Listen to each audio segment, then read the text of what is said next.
Exercise 7.3 exercise 7.3 question number 4 कह रहा है BE and CF are two equal altitudes. कह रहा है कि BE and CF BE and CF are two equal altitudes, यानी ये दोनों के दोनों इक्वल है, यानी बीई किसके बराबर है, सीएफ के बराबर है। Of a triangle ABC using the RHS congruency rule, मुझे आरएचएस का इस्तेमाल करके इसको कॉन्ग्रुएंट करना है इसको, ठीक है। किसका इस्तेमाल करके, आरएचएस का। आरएचएस होता क्या चीज़ है, पहले हमें पता ना लगना चाहिए। राइट हाइपोटेनियस साइड, इसका मतलब दो ट्रायंगल आरएचएस से कब कॉन्ग्रुएंट होते हैं। मैं आपको दो राइट एंगल ट्रायंगल बना के दिखाता हूँ। पहले सबसे पहले तो वो 90 डिग्री का होना चाहिए, 90 डिग्री का होना चाहिए। और दूसरी खास बात क्या, इसका जो हाइपोटेनियस है ये इक्वल होना चाहिए, ठीक है। आरएचएस का रूल बता रहा हूँ, आरएचएस का सबसे पहले 90 का होना चाहिए और हाइपोटेनियस इक्वल होना चाहिए। ये हो गया। एक लास्ट और है, कोई भी एक साइड, मान लो ये वाली साइड इसके इक्वल हो या इसके इक्वल हो, ये वाली साइड है इसके भी इक्वल हो सकती है या इसके इक्वल हो, तो आरएचएस से कॉन्ग्रुएंट हो जाता है। 90 डिग्री होना चाहिए, हाइपोटेनियस इक्वल होना चाहिए, और कोई भी एक साइड, ये साइड इसके बराबर हो या ये साइड इसके बराबर हो, ये साइड इसके बराबर हो या ये साइड इसके बराबर हो, ये वाली साइड किसी के भी बराबर हो, ये वाली साइड किसी दोनों में से किसी के बराबर हो, वो आरएचएस से कॉन्ग्रुएंट प्रूफ हो जाता है। अब हम इसके अंदर यही देखते हैं कहाँ पे हमारे पास है आरएचएस से करने के लिए। हमारे पास देखो दो ट्रायंगल हमें यहाँ पे साफ साफ नज़र आ रहे हैं। एक ये वाला जिससे हम कॉन्ग्रुएंट आरएचएस से करेंगे, देखो क्योंकि 90 डिग्री का होना तो ज़रूरी है, आरएचएस से तभी कर पाएंगे। अगर इसने आरएचएस नहीं बोला होता तो मेरे पास और भी तरीके से, तो मैं और भी तरीके से कर देता, एंगल साइड से भी कर देता, लेकिन आरएचएस बोला गया है तो मैं आरएचएस का ही इस्तेमाल करूँगा इसके अंदर। ये दो ट्रायंगल आप देखोगे, यहाँ पे भी 90 बन रहा है, यहाँ पे भी 90 बन रहा है। अगर ये दोनों ट्रायंगल का देखा जाए तो इसके सामने वाला हाइपोटेनियस, इसके सामने 90 डिग्री के सामने वाला हाइपोटेनियस होता है, हाइपोटेनियस इक्वल है दोनों में, और कोई भी एक साइड, इसकी ये वाली साइड इसकी ये वाली साइड इक्वल है, ये हमें गिवन ही है, ठीक है। हमें देखो गिवन है, सबसे पहले हम गिवन लिख लेते हैं। गिवन हमें क्या दे रखा है, बीई इक्वल है सी एफ, बीई किसके इक्वल है, सी एफ के इक्वल है, जो बीई है वो सी एफ के इक्वल है, हमें ये दे रखा है गिवन है। और उसने बोला है कि एल्टीट्यूड, एल्टीट्यूड क्या होता है, जब वो 90 डिग्री का बनता है ना, परपेंडिकुलर से बनता है, यानी कि जो हमारा बीई है, बीई है वो परपेंडिकुलर है किस पे, ए सी पे, ये हमें गिवन दे रखा है।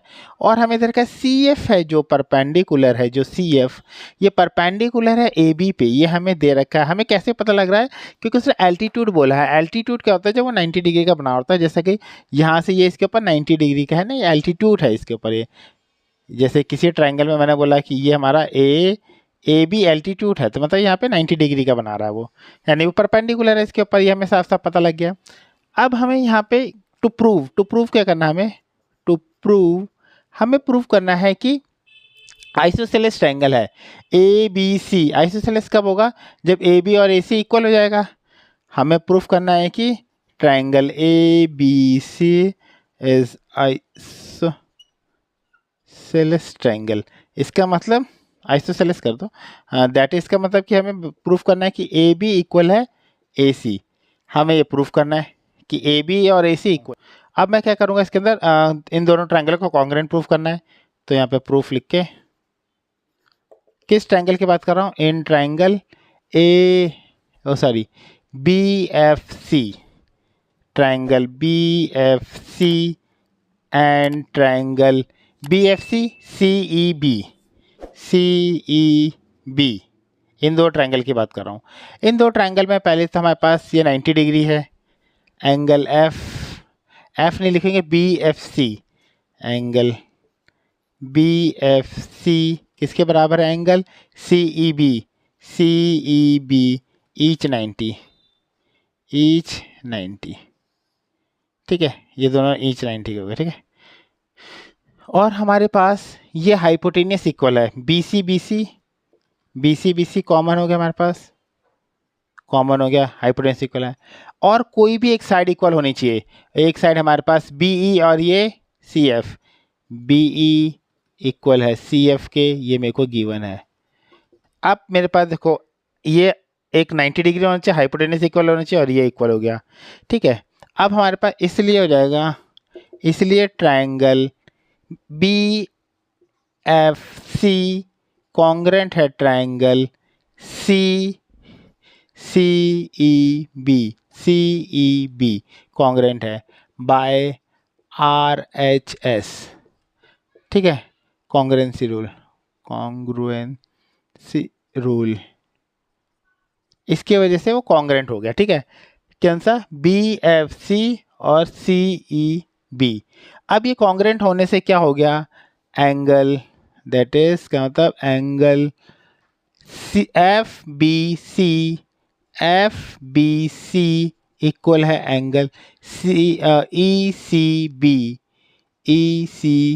B by C P C T. अगर ये कॉन्ग्रेंट इक्वल हो जाए, मतलब ये एंगल इक्वल हो जाता है, तो आप देखो इन ट्रायंगल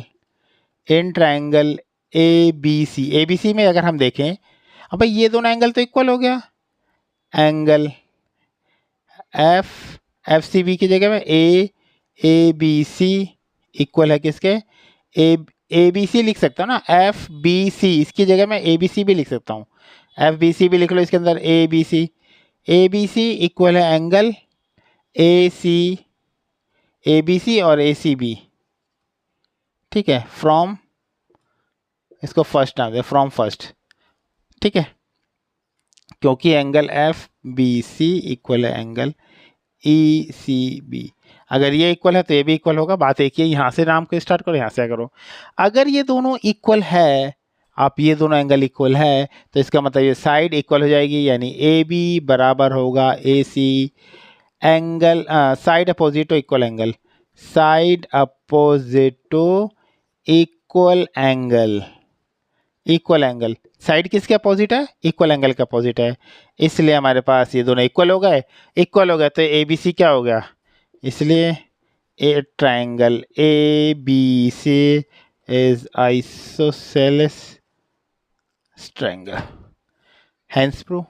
बस इसको आरएचएस से करने की वजह से मेरे को ये वाले ट्रायंगल लेना पड़ गया, ठीक है, वरना तो मैं एंगल साइड से भी कर सकता था इसको, ठीक है। बस इतना सही है क्वेश्चन, कोई दिक्कत हो कमेंट बॉक्स में आप लिख के मुझसे पूछ सकते हैं।